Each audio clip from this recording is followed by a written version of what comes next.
Hi and welcome to this month's show and tell for the month of January. Very early on in January, my boyfriend and I went away for one night at a hotel in Rotterdam, which was really beautiful. We had a huge bed, we had a whirlpool bath, we had a sauna, and we also went out to eat because Rotterdam has a lot of vegan places. So the picture on the screen right now is the food that I got at Copper Branch, which is really great. Right in that street you also have on Emacs as well as Backyard, which are also have good vegan options in case you're ever in Rotterdam. But it was just really nice to sort of start off the month, start off the year with a night away and just it being the two of us. I also went to the Brewdog Cafe, which was a bit because I did dry January, so I said that starting after having gone to the Brewdog Cafe, I would start dry January, and I have almost completed it. It is now the 29th of January. And I have not had any alcohol since, so I'll probably extend it a little bit into February as well. I would love to hear if any of you also participated in dry January. Let me know in the comments down below. Hobby-wise, I am trying to learn how to play chess. So I always have been interested in playing chess. I've never been good at playing chess, but I got randomly recommended on YouTube Anna, I forget her last name, but I'll link her channel down below because I watched a lot of videos from her on playing chess and her playing chess against other people, and it was just a lot of fun to watch. So I decided to make an account on chess.com and I started learning, like following the lessons and playing against the bots. And I played again last night, and out of the 3 matches that I did against a bot, I won 2 of them, and it has been a really great learning experience. I've been really enjoying myself. As if I don't already have way too many hobbies to begin with. Oh, I got a car!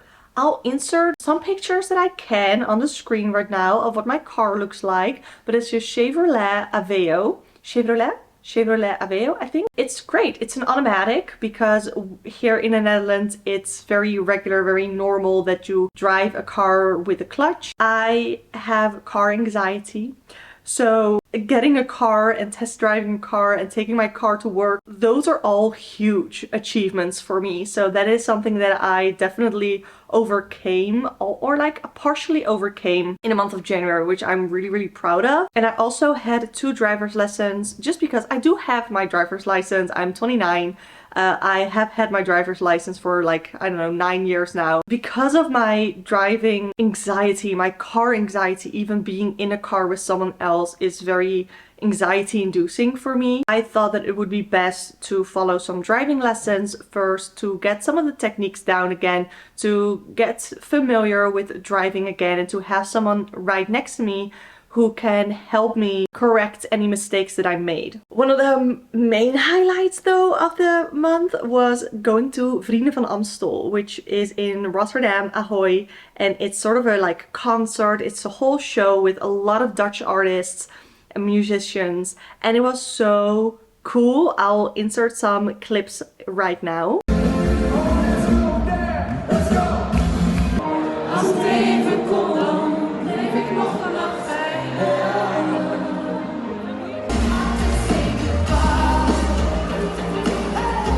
And it was really cool. I went there with my boyfriend's sister plus her husband, and then also my boyfriend's cousin. Something that was a little bit less of a good time this month is that I've been experiencing a lot of brain fog.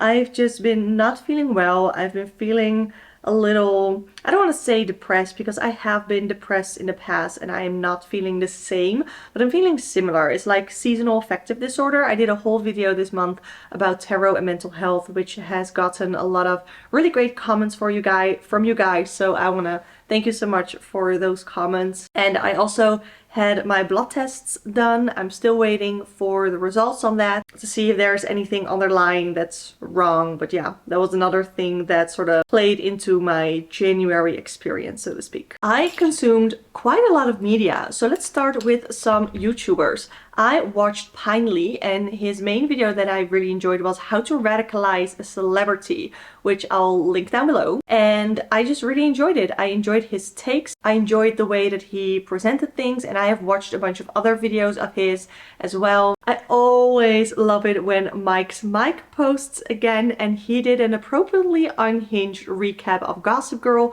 parts 1 and 2. I have watched both of them now. I'll link part 1 in the description box. He's gonna do an entire video per season. He's just so fun. I've also watched his appropriately unhinged recaps of Glee as well as Pretty Little Liars, because those are just all shows that I used to watch and used to enjoy. And there were definitely some weird things in them that I don't think I really understood how weird they were until either I watched them back, which I have never done with Pretty Little Liars, but I've watched Glee like so many times, and then I watched it on Mike's Mic, and it was just really funny. Another video that I enjoyed, I always really enjoy Nick DeRamio's content, and his latest video exploring the drag queen to anti-gay Republican pipeline was just really good, and he talks about Republicans being anti-LGBT, being anti-drag and all that stuff.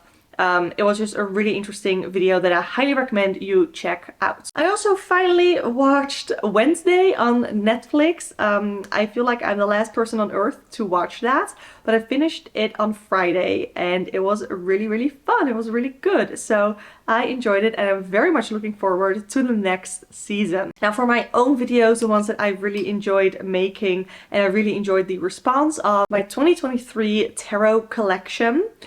Basically the train wreck of the TikTok reader, which is a wild story. Definitely check that video out if you have no idea what I'm talking about. As well as all the decks that I got in 2022. Actually, you know what? I'm really proud of all the videos that I put out in January because I worked hard on them. I love the concepts and I loved your guys' comments on them. And I also did a little short and TikTok and reel on what to do with a new deck. Music-wise, Miley Cyrus put out her new single Flowers and I've been listening to it non-stop, and it sort of got me back into Miley Cyrus's music. I really enjoy her voice. I think she has an amazing voice. She has so much talent. I think her songs are really good.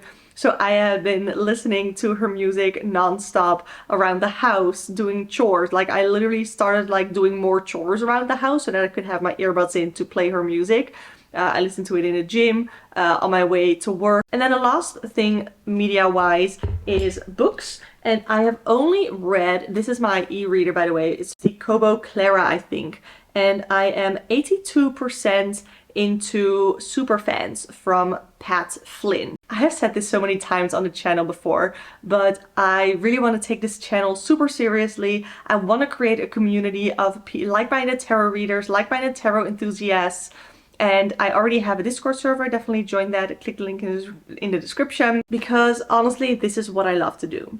Okay, now let's get on to decks, which many of you will probably have skipped all of the other topics to get to the decks, starting with decks that I added on my wish list. The Clairvoyant Oracle, most of these are by Rockpool, if not all by the way. I've been really enjoying Rockpool's releases and decks and been really interested in them. Clairvoyant Oracle, it's gonna be released in May, so I can't get it yet. Also the Sacred Feminine Oracle, it's gonna be released in February, so by the time this video goes live, it will already be out. I don't know if I'm gonna get it immediately though, because I have bought quite a few decks in January, which we'll get to. Also the Cosmic Oracle, which is already released. It's not necessarily an older deck, it's just already released, and it looks really stunning, so I might want to get that.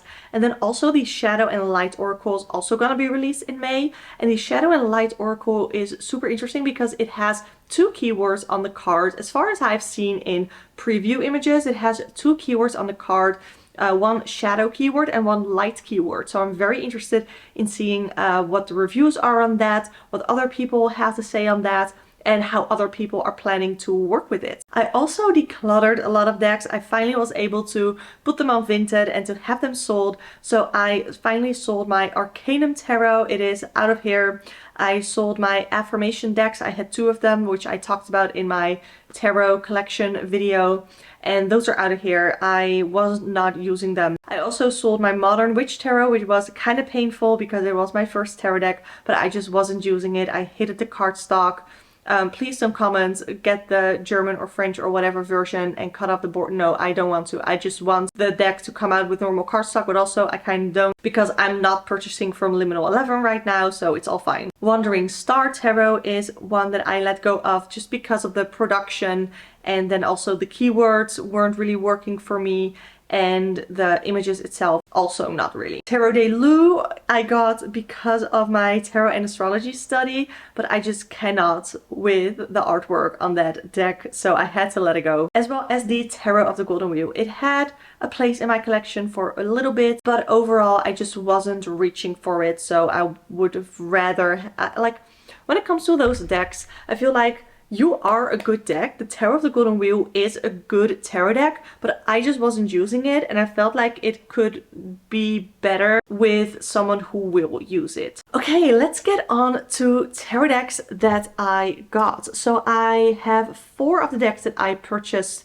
in my house already. One is on its way to me, but won't be here until the end of the month, so I will include that in February show and tell. And the other is a pre-order. I think it's gonna come in May or June. So the only tarot deck that I got is the Sasarabido Tarot. Finally, I did a Help Me Say Yes to the deck indie edition, and pretty much the Sasarabido Tarot won, and I was really interested in it, and then I just didn't get it, and I don't know why I didn't get it. I think because it is a more modern deck, and I didn't know if I wanted another deck in my collection that could compete with my other really loved modern decks, like my Light Years Tarot, my Good Karma Tarot, because I love to use those.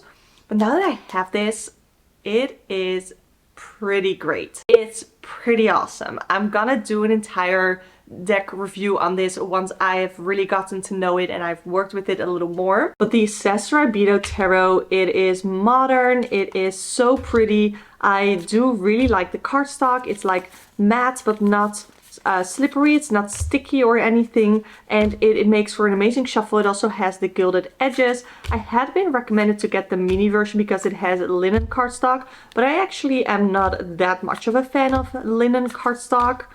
It's not my preference. This is actually kind of my preference. I really like this. It could be like, if it was a little less slippy, it was probably perfect, but I really do enjoy this. And the Sasarabido Tarot really is super pretty, and I've been really enjoying my readings with this. It hasn't been too harsh, like, you know, like the voice of the deck hasn't been too harsh, but it has been really honest with me. It also, like, the box came in a little bit dented, but I don't really care. Like, probably after a couple of months of use, the box would have looked like this anyway. Okay, other decks that I got, Oracle decks. This one was literally personally recommended to me by Velvet Forest Moon in one of her videos. I'll leave the video down below where she talked about this deck and then said, oh, I think Tarot with Ruby would like this. And I was like, you are so right, because it's called the Journey Oracle, and it's bright, it's modern, it looks sort of like a tarot deck, but it's not, it's an oracle. And I am just really vibing with these images. I'm really vibing with the messages here. I haven't used it yet, but I'm very excited to use it. I don't typically use Oracle that much in my own practice, but somehow this one really calls to me to use it for myself in my own practice. This is what the backs look like, by the way, really fun. I do not like the box because it has this bit in here that, like, it's coming out. And this bit here that is supposed to hold the cards also can come out. So whenever I am opening this deck or this box, I have to be really, really careful to not spill the cards all over the floor because it's just falling out. So I might have to make myself a bag for this. And the box doesn't have thumb cutouts, so it just closes to the bottom and you sort of have to, like, shimmy it like that to open it. But the deck itself is really awesome. Okay, 2 more decks. Oracle deck, When My Soul Whispered. I have had this deck on my wish list for probably a year now, I think. And when it came in, it was definitely smaller than I thought it would be. So let's see. This is the box of the Sasarabido, just standard tarot, and this is the box of the When My Soul Whispered. So I did not know that these cards were so small. Like, I probably should have, like, watched more videos on it and stuff. So this is the comparison of the Cesarabito and then the When My Soul Whispered. I don't mind it actually, because oftentimes I feel like oracle decks are kind of big, and these images are so simple that it doesn't need a big card, so I don't really mind it. But these are illustrations with watercolor accents, with watercolor whatever in it. There's a chakra element to it. I think most of the keywords are very intuitive, are very easy to understand. And I just really like it. I like that it's watercolor. I like that it's simple. The guidebook is pretty thick, but it's impossible to navigate because it doesn't have a table of contents. And the cards in the guidebook are not sorted by anything, not by chakra color, not by title. So it's like I did a reading for myself with these cards, and when I had to look up the card in the guidebook, it totally took me out of the reading because it took me so long to navigate towards the card because I just could not find it. So that kind of sucked. So I think I'm gonna create a cheat sheet for this and then not use the guidebook. The last deck that I got was a Lisa Pepez Made Me Do It. It's the Making Magic Oracle Manifesting Your Dream card. Really liked what she said that you could use this for, because you can use this for spells. So you can take a card and then it has a sigil on it, and what I did was I put a little small candle on the sigil, and then I focused on the spell right here. And what I did as well is I was also looking to for like additional energies to add to the spell. So it wasn't just a card. Like I could definitely have done just a card, and I probably will do in the future as well, but I added some crystals, I added some oracle cards which had the energy that I was trying to work a spell with, and I really enjoyed doing it that way. Those were the decks that I got, that I spent my money on this month, plus two others which I'll talk about, one of them next month and the other one when it comes in. We thank you so much for watching. Click the video on the screen right now to watch my entire tarot collection. Subscribe to the channel for more tarot chats, and I hope to see you next time.